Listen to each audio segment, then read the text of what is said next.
Sport lovers, Anda masih menyaksikan Kompas Sport Pagi bersama saya Edwin Chan. Dari lanjutan pekan 29 Liga 1, gol tunggal Ondrej Kudela bawa Persija Jakarta curi 3 poin di kandang Persik Kediri.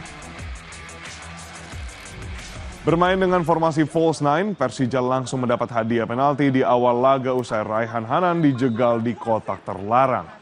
Ondrej Kudela yang ditunjuk sebagai eksekutor sukses menjalankan tugas membawa Macan Kemayoran memimpin 1-0. Tidak ada tambahan gol tercipta hingga akhir laga. Kemenangan ini mengantar Persija naik ke urutan 4 klasemen Liga 1 dengan 47 poin.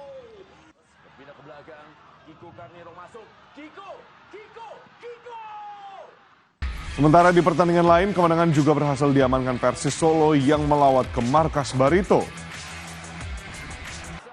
Persebaya Surabaya menargetkan meraih poin penuh kala bentrok kontra Madura United pada duel Suramadu. Persebaya diuntungkan calon lawan mengalami kendala pemulihan kondisi fisik pemain setelah harus tampil di ajang AFC Challenge pada hari Kamis lalu. Jelang duel derby Suramadu kontra Madura United, Persebaya Surabaya dalam keadaan pincang. Sang kapten tim Bruno Moreira dan Malik Rizaldi dipastikan absen karena akumulasi kartu. Beruntung, Bajul Ijo akan mendapatkan suntikan tenaga. 3 penggawa, Francisco Rivera, Dejan Tumbas, dan Arif Catur sudah bisa dimainkan usai menjalani hukuman.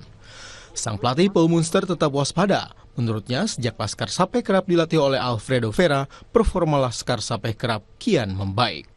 Second half of the season, I'm aware they've improved, but yeah, the most important, I explained to the players how to win the game. So the preparation, like I said, has been good. But yeah, we've looked at Madura, but to be honest, we're focused on a lot on us in this game at home, completely different from the previous games. So this is about us at home. Di sisi sang calon lawan, Madura United datang ke Surabaya dengan kondisi fisik dan psikologis pemain yang kurang baik. Setelah tersingkir di AFC Challenge usai mengalami kekalahan, Laskar Sapekrap mengalami kendala pemulihan kondisi fisik pemain. Jeda antar pertandingan yang singkat membuat pemain Madura United mengalami kelelahan. Dalam duel ini, kedua tim sama-sama menargetkan meraih 3 poin penuh. Persebaya ingin menjaga asa merebut gelar juara, Madura United juga ingin menang demi menjaga gengsi dari sang stro Jawa Timur. Mahendra Triginanjar, Kompas TV, Surabaya, Jawa Timur.